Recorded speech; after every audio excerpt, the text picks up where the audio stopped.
Welcome to another edition of Cheers to Careers. I'm Steve Ridinghouse, the Career Outreach Coordinator at the School of Journalism and Mass Communications at KU. Hello and welcome to the 95th episode of Cheers to Careers. I'm Steve Ridinghouse, the Career and Outreach Coordinator for the KU School of Journalism and Mass Communications. Today we are joined by KU alum Leslie Escareno. She's a Digital Experience Manager at MMGY Global. Welcome, Leslie. Thanks, Steve. It's really good to be on the podcast. I'm excited. And I know, I think you've been at MMGY close to 3 years. Can you talk a little bit about your role at MMGY in the digital experience world? Yeah, definitely. So at MMGY, we're an advertising agency that focuses exclusively on travel clients.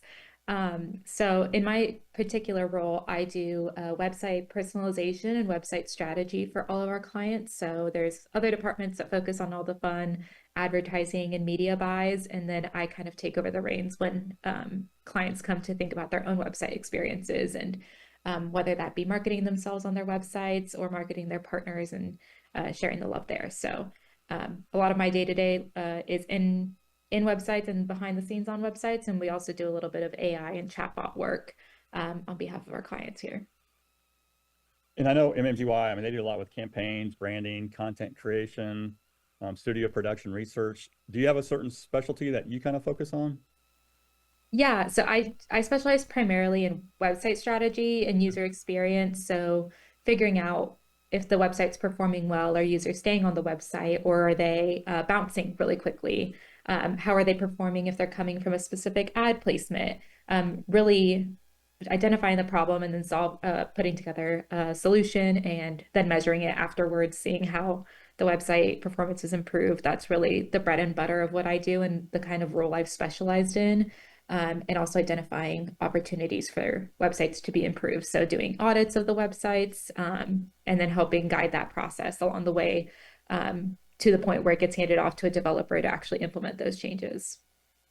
So like your role at the website and the numbers and analytics, I mean, is that a skill you've developed since you graduated from KU, or did you get exposed to that during your time at the J School? Yeah, it's a little bit of both. So I remember when I was in the J School taking the Google Analytics course as a part of research methods while I was there. And I remember that was kind of my first introduction to learning how to measure the success of advertising campaigns. It was still a bit hard to grasp kind of how exactly to implement GA4 and utilize all of those metrics in a real world scenario. But that foundational knowledge that I gained in the J School definitely helped bolster me once I did get a job outside of school. So my first job out of college was at a nonprofit. And in that role, I helped redesign the website.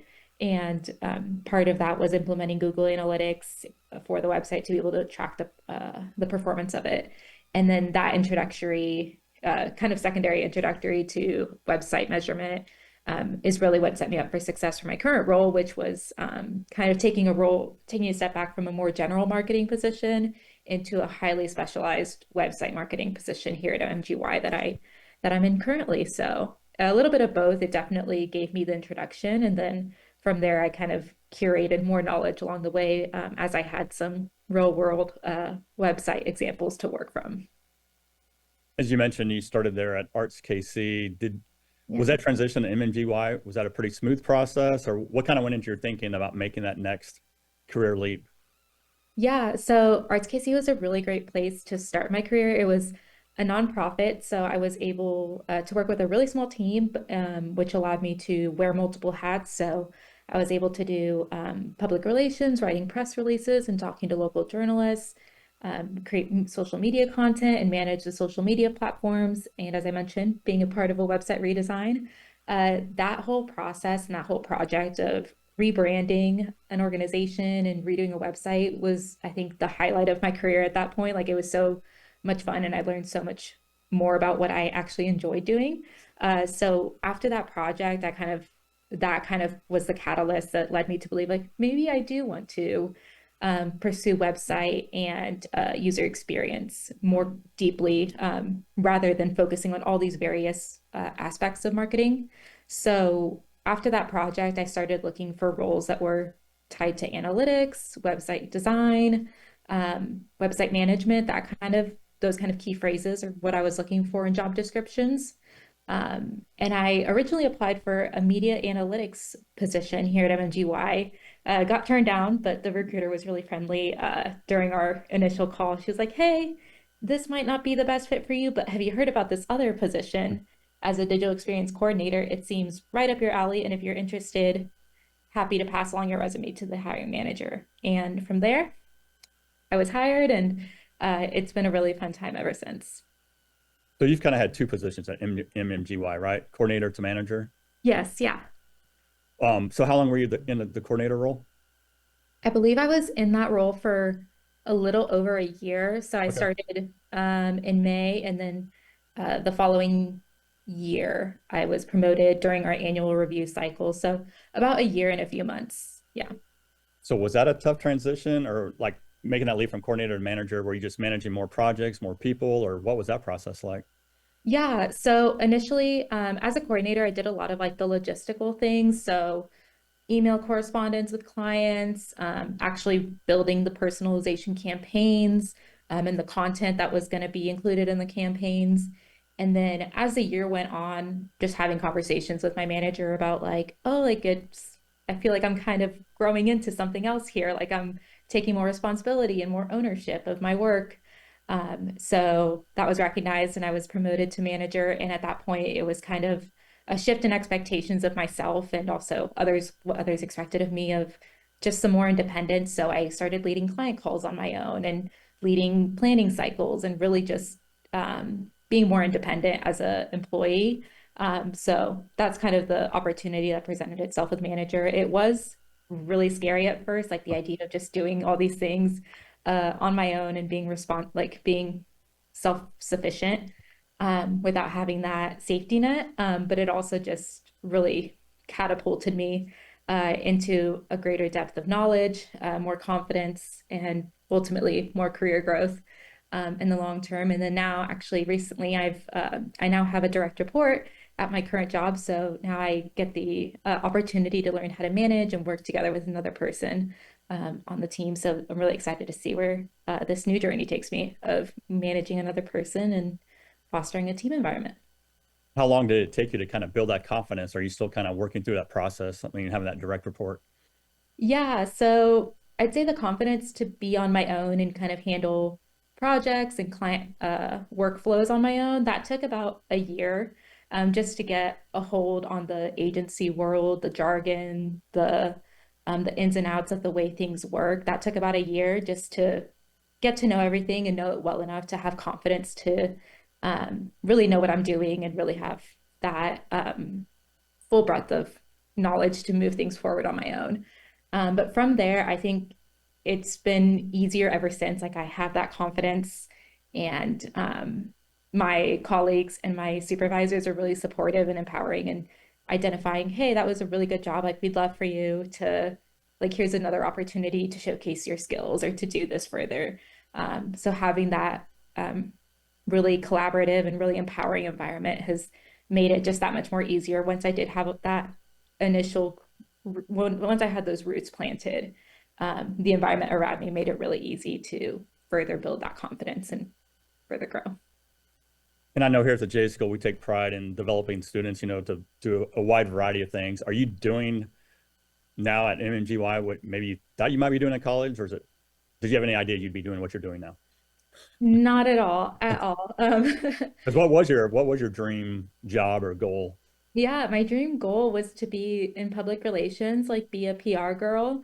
I was in PRSSA when I was at the J school, and I did a PR internship at Paris Communications in Kansas City my senior year of college.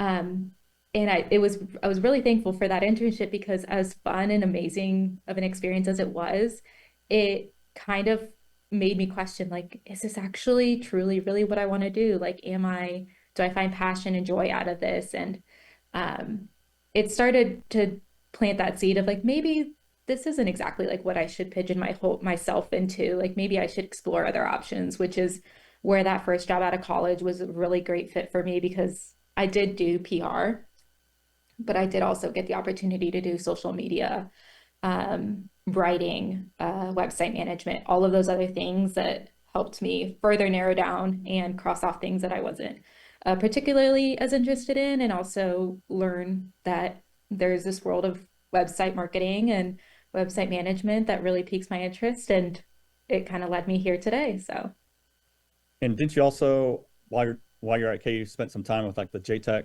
design team? yeah, I did. I was a transfer student to KU, so I transferred in from Johnson County Community College, and I was really in need of making more friends or talking to more of my classmates because a lot of people did have those historic friendships from freshman year. So, in an effort to get to know more people, I did join PRSSA and the JTech team, and I also I hadn't had as an in-depth knowledge and introduction to Adobe Suite. So I definitely needed to brush up on those skills after class. So that was also part of why I joined. And that was really beneficial to get to know more people, but also those introductory skills to all of those Adobe platforms was really helpful, especially in that first job out of college where I was a designer. I was a bit of everything. Having those skills made me really useful to that team in my first job. And you mentioned transferring from Johnson County. Was KU always kind of on your radar, or how did that come about coming to KU? Yeah, it was on my radar. I knew I was born and raised in Johnson County, so I knew I wanted to stay close to home. So going to Johnson County, I took a few PR courses, and one of my one really great professor, she mentioned like, I know like you have all these options of where you want to go next. And of course, UMKC is close by. But I really can't speak highly enough of the J school. So she encouraged me to apply, and she kind of walked me through that process because I am a first generation college graduate. So no one in my family had previously gone through that process. So she was really helpful in helping guide me through that transfer process. And I ultimately chose KU because I did get a scholarship, which was really beneficial for me at the time, being a first generation college student, navigating this for the first time. And yeah, and it was just really like the advisor made it really easy to pick out schedules that worked well as a person who was commuting in from Overland Park. And yeah, the whole experience was just so smooth and so easy. And I can't necessarily say the same about the other schools I applied for. And you shared some great photos, I think, of your first day at KU next to the Jayhawk Yeah. in front of the Union. And then you also shared when you graduated, I think you're in front of Allen Fieldhouse. And you Yeah. graduated during a crazy time, Yes, during the pandemic. Yeah, spring of 2020 2020. grads. So did you actually even get to participate in an actual ceremony or? No, it felt very anticlimactic at the time, especially kind of that March, April, May timeframe, just when everything was shut down and there were all those restrictions in place.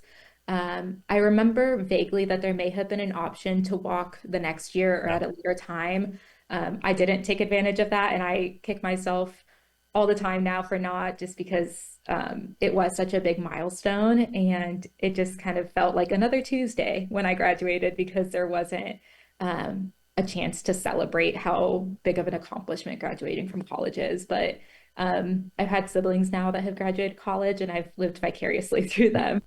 So that so Yeah, that's that photo you shared in cap and gown in front of Allen Fieldhouse. So that was actually from spring of 2020.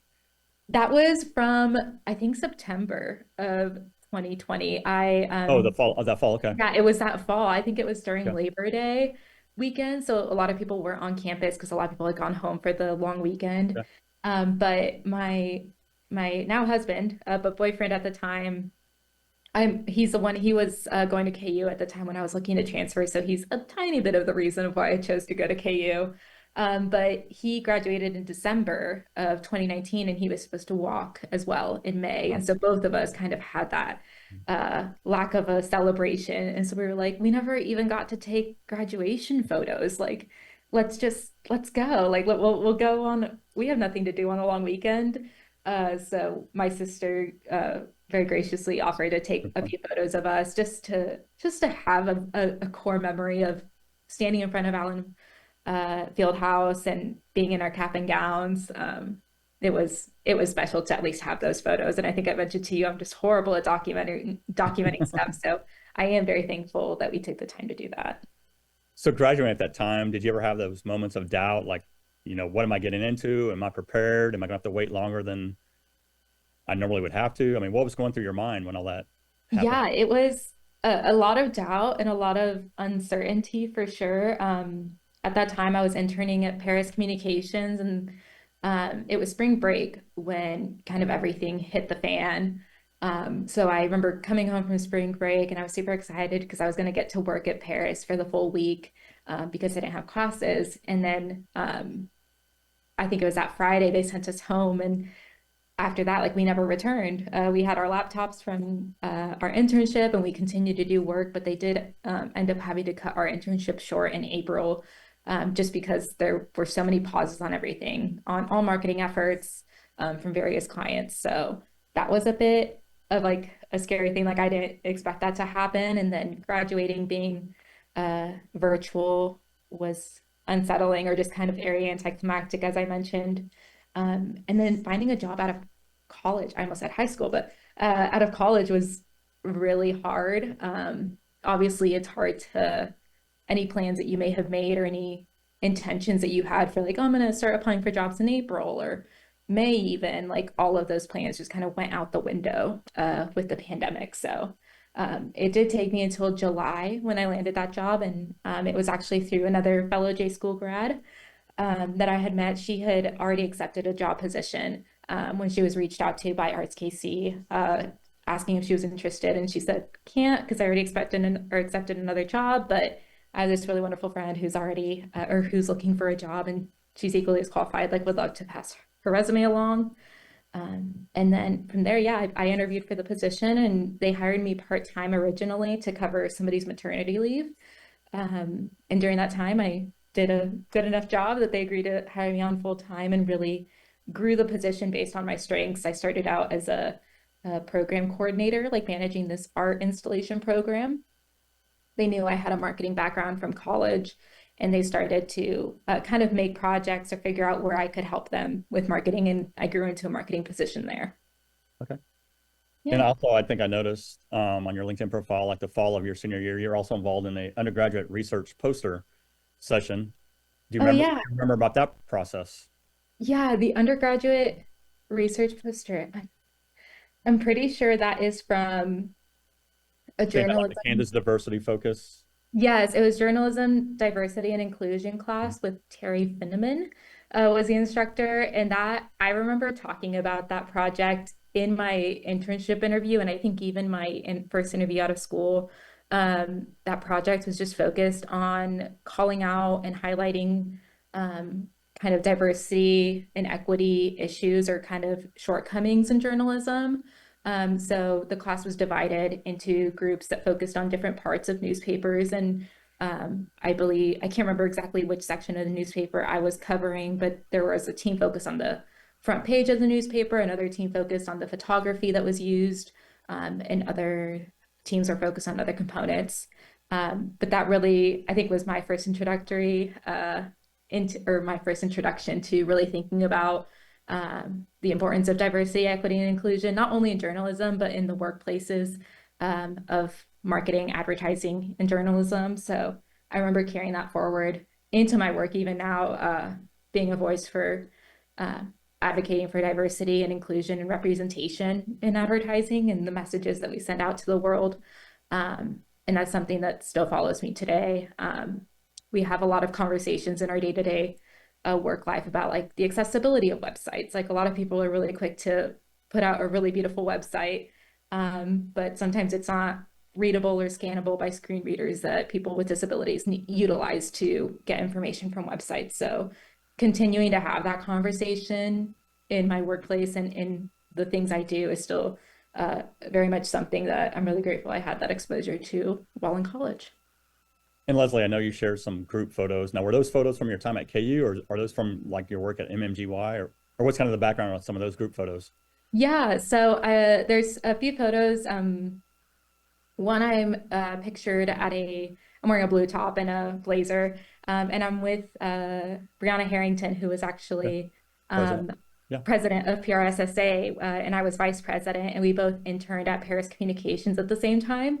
But we were at a launch party for KC Pet Project, which was an event that Paris Communications had organized on their behalf, and we got a chance to go to this kickoff event, and there were a lot of really big names out at this event, like Brittany Mahomes was there, and it was really cool to see. Everybody called them Paris Productions, just like the full-fledged part of a PR event and all of the effort that goes into it. So that's always been one of my favorite photos from early in my career. And then I believe a few of the other ones were I'm wearing a pink dress, and that was from an Arts KC event. That was the launch of our new brand. We did a big branding launch event in what was the name of the building? It's a building downtown, and it's I can't remember the name of it. It's slipping my mind. But it's a really beautiful venue. It had just been recently redesigned, but it was really celebrating the arts, because we were we are that organization is the Regional Arts Council, and the new branding was called Who Needs Art, and it really embodied all these really cool art features like art installations, interactive art stations, and musical performances. And being a part of that whole rebranding project and then organizing this really large scale event was something that I had never done before at that time, and something that I still celebrate today. So those were just a few things that I did manage to get pictures of along the way. No, thanks for sharing. I remember you and Brianna well. I mean, keeping PRSSA moving. I mean, that was quite the abrupt ending to that senior year, but having great like you and Brianna, it made for kind of a smooth transition for the next year's team. So yeah, that was the hope. It was really fun to work with her and work with PRSSA as a club. Something that I still talk about even to this day.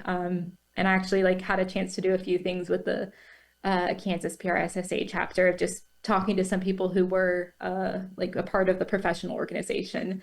That's been really cool to still see throughout my career, even now as a person in the workforce.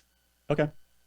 Yeah, well, before you have to go, I always like to close with the fast five. I think you might have answered one of these questions already, but I know MMGY, you specialize in travel and tourism. So when you vacation, are you going warm weather or cold weather? Where are you going for vacation? Ooh, warm weather for sure. Weather. Warm weather. What was your dream job when you were growing up? I know you said PR girl. Was there a certain company you wanted to work for, or? I really liked the idea of like living in New York City and just Yeah. having like this really busy hustle life. And then I realized that I really enjoy, like you said, like I just mentioned, the warm weather and like my space, and just I do actually enjoy things to go quite slow or on my own time, for things to be more slow paced. So definitely a hard reality check once I realized that. If you remember when you were a student at KU, did you have a go-to quiet place to get away and study? I mean, did you have a place that you kind of, Yes, definitely. No, one of the two libraries, the one that is really close to Westco Hall, I can't remember the name of it off the top of my head. Anschutz right behind? Anschutz, yes, Okay. Anschutz, the very bottom floor. Okay. There's a place that it's like really quiet volumes, but then if you go into one of the stack rooms, you like at the time you weren't allowed to have headphones on. That's where I would go. And I would go and sit in there for hours and hours and just lock in and crank out my assignments. That was like one of my favorite places to go. So you did wear headphones or you did not? I didn't, no. I guess, yeah, that was counteractive of a statement, but that was my favorite place to like lock in and just like really focus and crank out any papers or long-term projects that I was doing. Okay. A lot of time there. What do you consider your superpower at work? Is there something you're really known for? Like your Ooh, superpower? Go on. attention to detail is something that I get told at, or if you see something, say something. So a lot of the times I'm in the weeds of like GA4, really deep in the analytics, and I'll see something that's a bit odd or it seems a bit off, and I'll say something, and everybody's like, really great catch, like really glad you saw something and then you said something, because I could have very well just have seen it, been like, oh, that's weird, and then gone about my day and nobody would have noticed. But that's a skill or a quality that's been Yeah, well received. that's a good superpower to have. And then last question, what was your favorite class at KU? Ooh, my favorite class wasn't my favorite class at the time, but a class that I did really enjoy like the benefits of was that research methods for strategic communications. Just really taking a look at like the importance of listening to your audience, researching your audience, analytics, and how data drives a strategy. That whole train of thought and thought pattern is really something that I still see every single day. Like that's something that my coworkers talk about constantly and that we're always talking about in the agencies. So definitely a class that I reap the benefits of every single day. So that class I think has to be my favorite. No, that's great. I don't hear too many people say that's their favorite class, but that is good to know. I'll make note of that. It's really useful, super directly applicable to what I at least what I do on a day-to-day Awesome. basis. Well, Leslie, thanks for spending time with us on our 95th episode. I always like to close with a little cheers to careers. I don't know. I think you might have a mug Yes. there handy. And Cheers. again, thanks, Leslie. Keep up the good work, Yes. work at Cheers. MMGY. Thank you. Thanks. Bye.